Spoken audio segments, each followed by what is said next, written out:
Oh, good. My stomach hurting. Hello, and welcome to Keep It Real with Shannon Live. It's Shannon. Because you don't know how it's going to turn out. It's Shannon. It's Shannon. My kids empowered me to get out. What's going on with this remote learning and in the midst of COVID? Working for different elected officials, learning and understanding how to put the community first.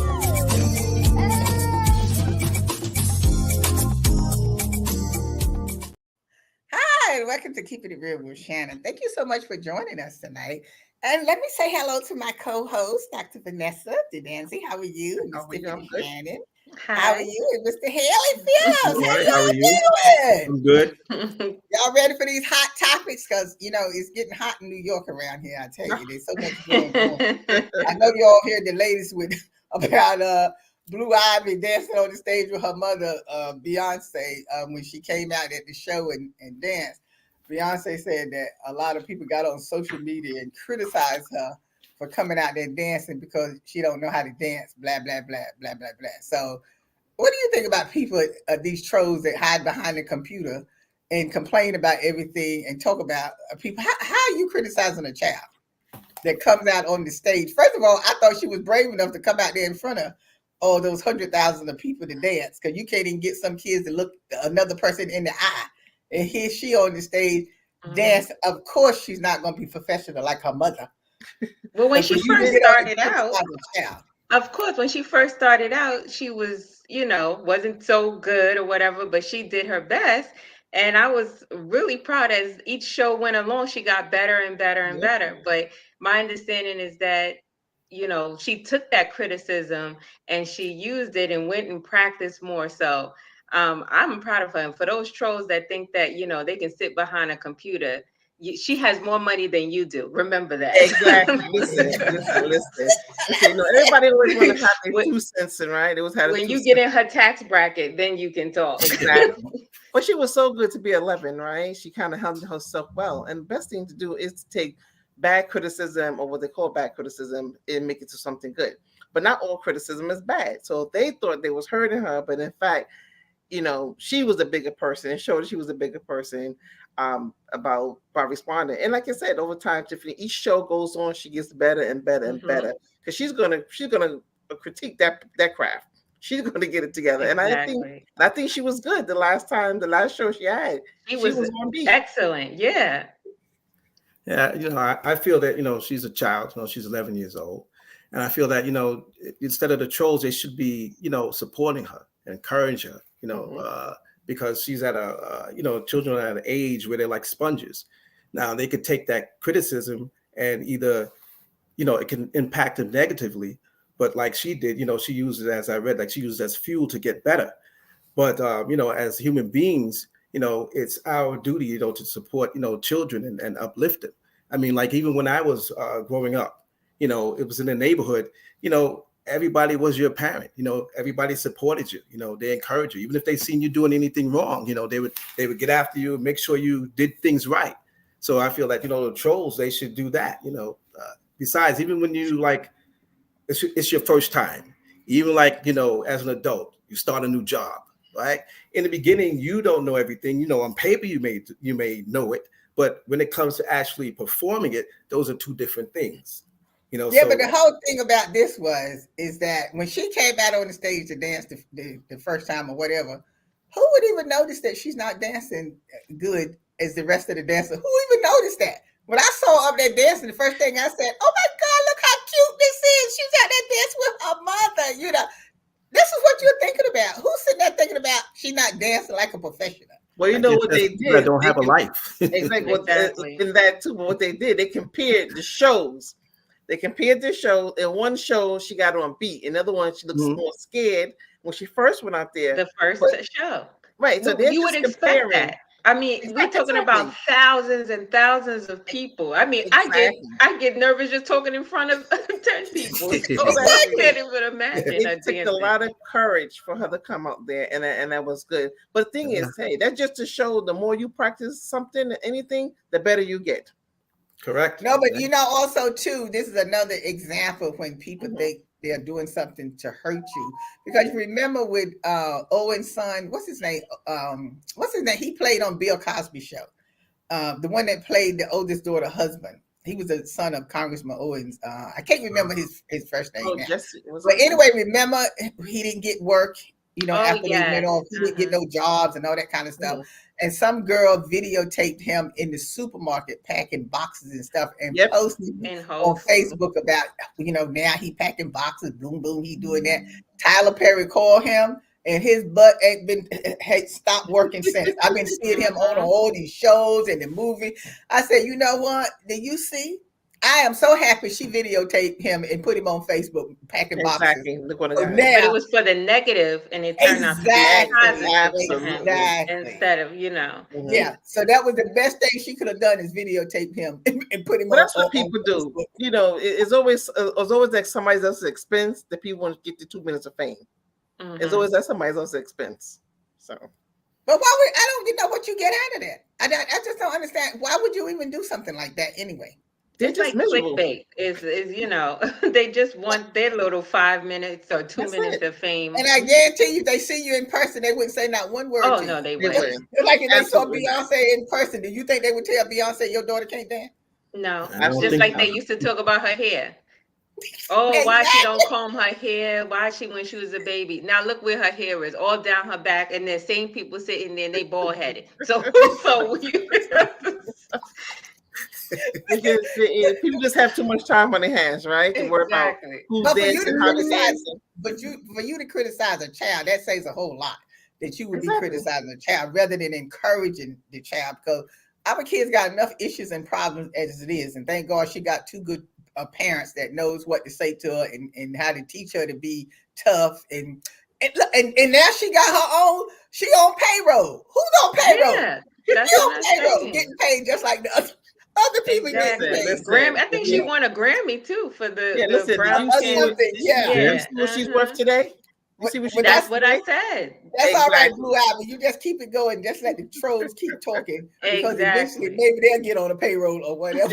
Okay, so let's into our next topic. So now our next topic is, okay, if are you responsible for your spouse's child? If they had a child before you got together, whether you living together as boyfriend, girlfriend, or you married as husband and wife, and they had a child before you got together. So now you have 2 children together. So now you got 3. So the wife feels that she's not responsible for that child that you had before they got together. You responsible for that child. You the one supposed to be disciplining him. You the one supposed to be taking care of him. She just pays attention to the 2 that they had together. And so he's upset because he feels that you are not treating his son the same as his other 2 children that they had together. And she keeps saying, no, that's not my responsibility. That's your responsibility. You discipline him. You tell him what he has to do. Because if he don't want to listen to me, I'm not saying anything to him. He can do whatever he wants to do. But then the guy said, oh, well, if you don't change and start treating them all the same, then, I'm going to have to go. I'm going to have to leave. What do you think about that situation? Well, my thing is, what was the relationship like before they had the other 2 kids? Was he always a single parent? Was the parent always around? I think it's a package deal. What you see is what you get. All the kids should be treated equally, because you can't have him disrespecting you and just leaving up that part of the discipline up to his father. He's still a child. He's still under your roof. You still have say so. He still have rules to follow. So there's rules for everyone. You just need to be able to be the big adult and enforce those rules.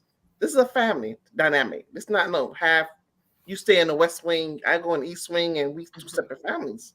No, I mean, I agree with that too. I mean, when you have other children in the house, you have to treat all the kids the same, because, they actually see when they're being treated differently, and that has an effect on them.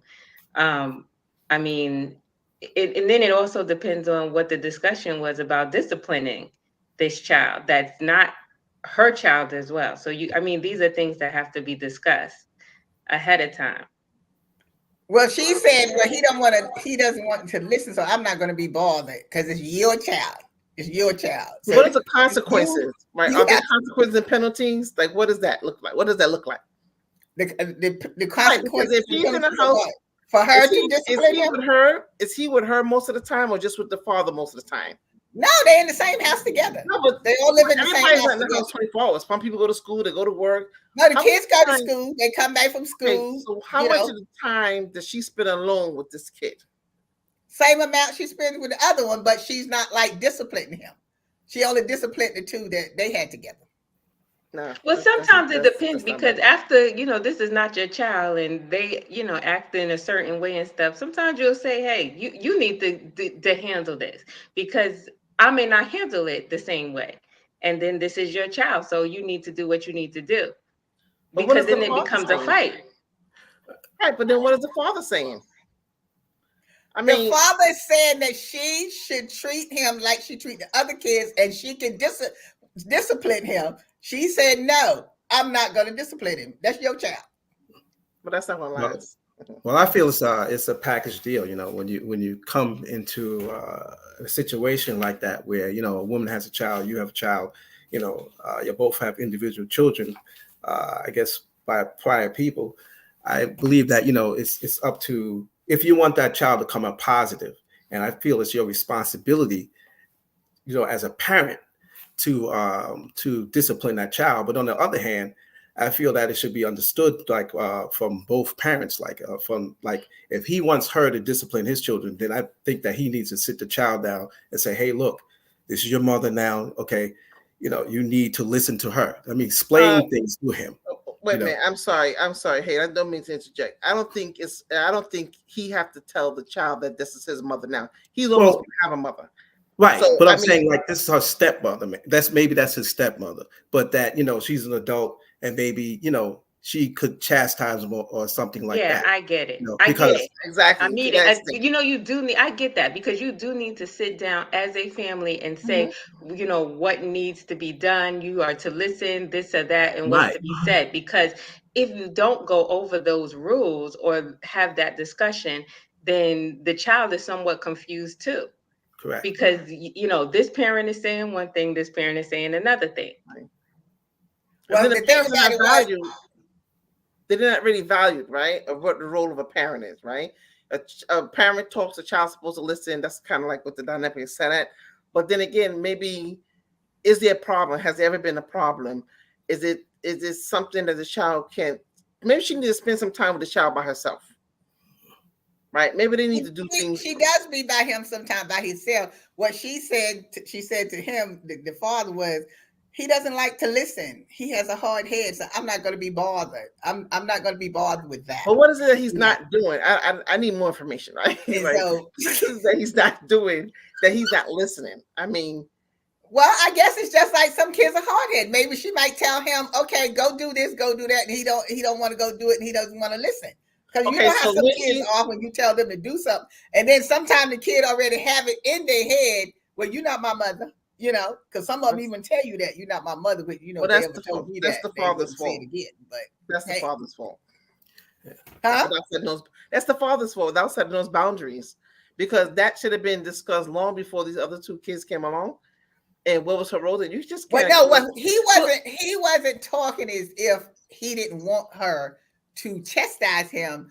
The little boy started complaining about to him that she treats me different from the other sisters and brothers. She treats me different. She don't treat me the same way. Like, they can go outside, they can go do what they want to do outside, play or whatever. And then he can't do that because she tell him he can't do it because he's not listening or whatever. So he's upset now. So he's telling her, well, he's complaining that you don't treat him like you treat the other kids. And he feels that she shouldn't do that because she shouldn't treat the kids differently. But anyway, we'll finish the answer when we come back. I'm gonna take a quick break. We'll be right back. It's Shannon. It's Shannon.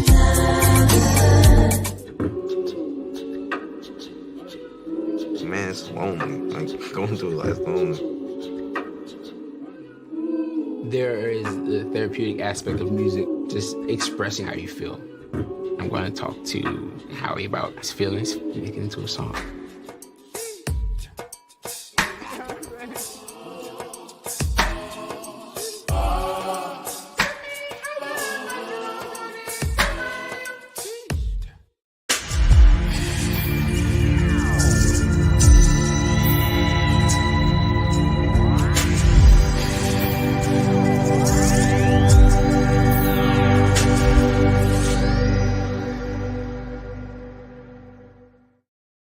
Hi, if you're just joining us, we're doing our hot topics today. And before we went to break, we was talking about when you have kids together and then you have a kid that you come into the relationship with. Should you chastise the kids, discipline them, or just leave it to the spouse who the child belongs to? So everybody was giving their opinion. I was saying, well, he feels that, she treats him differently.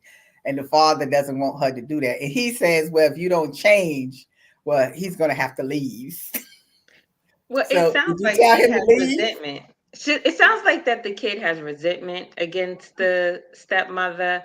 And I think this is where you have to sit down as a stepmother and find out exactly what the feelings are here and talk to these children. Maybe that's why he's not listening to her. And then the mother is frustrated and saying, well, shoot, why I have to be bothered? This ain't my child. So, but that's not how you should be. You have to listen to the children and find out what's going on, because you're the outside parent. Yeah. Oh, well then, hey, well, I guess he would just have to take his child and leave then, I guess. He would just have to take the child and leave, because if the person is insistent that they're not gonna deal with the situation, ain't nothing really you can do about it. But anyway, the next topic is still relationships, on how important is looks to you in a relationship. How important is it for your partner to, what does she look like? Is they should be good looking, they can be ugly, they can be in between. Is all that kind of stuff important to you? Or is it doesn't matter what the looks are? I have to be easy on the eyes. I can't lie. But listen, if you put all your features and characteristics on a scale, right? There's some that have priority than others, right? There's some that don't have priority. But then again, are we talking about before you find the person, or you've been with them for some time and now you want to look at something different? Well, I guess it works both ways. When you meet somebody, like, is they easy on the eyes? Are they not easy on your eyes? You don't like what they look like? Should you get involved with them? Or if you are involved with them, like, you accepted it. So I don't think you should be complaining after you get involved with them, because you knew what they looked like when you got involved with them. Well, let's be honest. You are always attracted to the appearance of someone. That's the first thing you see before anything else. Yeah. I don't think I can give up on that. Well, the attraction is one thing, right? But then again, as you get older, you learn more. So if you know more, you do better, right? So at this stage of the game, for me, it's like what you see is what you get, right? At a certain age, you say it. I mean, it is what it is. When you're young and looking at people, you're not looking for people. Even at a certain age, you don't have to take something that you don't like. No, even at a certain age, you don't have to take.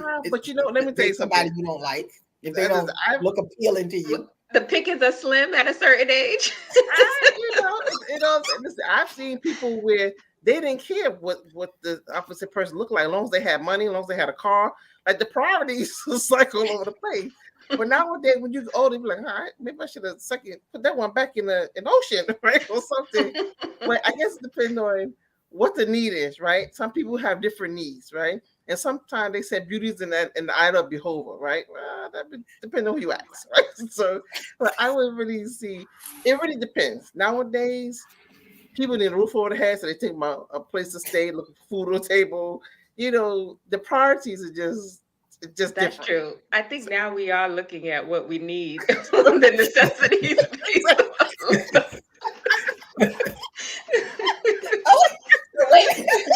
The way you said that, if you know you need a roof over your head and a car to ride in, okay, well, I can look past what he looked like. You may have to compromise. Oh my goodness. That's why, the best thing. Haile, what do you think? I think, you have to be attracted to the person. That's a given. But I don't think a parent should be like way up on the scale. Can I communicate with you? Can I have a conversation with you? Can I talk to you? Can we laugh? Can we, just share things, intimate things and stuff like that. I've been around somebody that was really drop dead gorgeous, but I didn't have a good time, you know, because it was all about her hair, it was about her nails, it was about this, it was about that. And then I was around somebody that wasn't so attractive, and I had a good time. You know, they listened to me. It wasn't like, you know, they had to do this fake persona or this or that. They were like very down to earth. You know, we went out, we had a good time. You know, we you know, danced, and we had such a because you didn't have to worry about having somewhere to stay. Huh? No, I didn't have to worry about having somewhere to stay. I had my own. That's the best thing, Haile, right? You gotta have your own. My father always told me, you don't have to worry about where they had a car. My father always told me, son, make sure, he said, if your lights get cut off, you make sure you keep that roof over your head. Exactly. It's easy for people to tell you to move out. No, it ain't no sense in people. Ain't no sense in sitting up here lying, because we know we all got preferences of what we like, who we attracted to, who attracts us, or whatever. Because it all ties in there together. It all ties in there together, right? I don't have a problem with someone not being like really handsome or gorgeous or whatever, but now you got to look a little something. Now, I'm sorry. Now, I ain't just walking with everything. Now, I'm putting it on a lot. No. But then again, but you don't have to be like that when out of the magazine or anything. Because I have to tell you the truth, most of the men in my life that have dated have not been good looking. And my friends always tease me all the time, where do you be getting these men from that's not good looking? But I wasn't looking at them in that sense, the way they were looking at them. Right? I was looking at them because they was nice. You know, they treated me nice and stuff like that. I mean, I knew they wasn't no good looking man. I already knew that, but I like the way they act and everything and how they treated you and stuff. So you kind of can look past that. You know what I'm saying? And it wasn't like ugly, but they wasn't no drop dead gorgeous man. And see, I always used to meet tall men all the time and stuff like that. So I became accustomed to that, like, you know, but then you meet someone else and it doesn't mean anything to you like it did when you was younger and stuff like that. So that's why I go back when you said about when the age change, it does. As you get older, all of that stuff becomes less important to you and stuff. And you will look at the person in a different light or whatever, you know, because if you have some chemistry with somebody and you can get along with them good, I mean, that's really, really important. But I ain't gonna sit up here and say I'm just gonna date with anybody, you know, and they don't look a little bit got it going on. No. Well, some people don't care about looks. Some people, right. Sometimes you can clean them up. Some people clean up somebody. You know? Well, that's what I'm saying. That's what I'm saying. The most important thing to me is how the man carries himself. I like a neat cut, clean cut man. That's what I like. But you want to have a conversation should be a priority too. Okay. Oh, but that's the number one thing is that part. I'm talking about looks. We was talking about looks. That was the question. I mean, in order to oversee the looks, you gotta be strong in other areas. You know, you don't have to be strong in other areas. But you gotta have something that's gonna complicate, that gonna go over the looks now. If you got something else that can take the looks now, hey, ain't a problem. You won't have a problem at all. If you ain't got nothing going on, get out of here. No. People have changed now. It's not like it used to be when you was coming up young. Everything has changed now. It's totally different now. People, you know, they be looking for, especially the young people. The young people, they're not on the same. They look at looks. The young people look at looks, how you look, and all like that kind of stuff.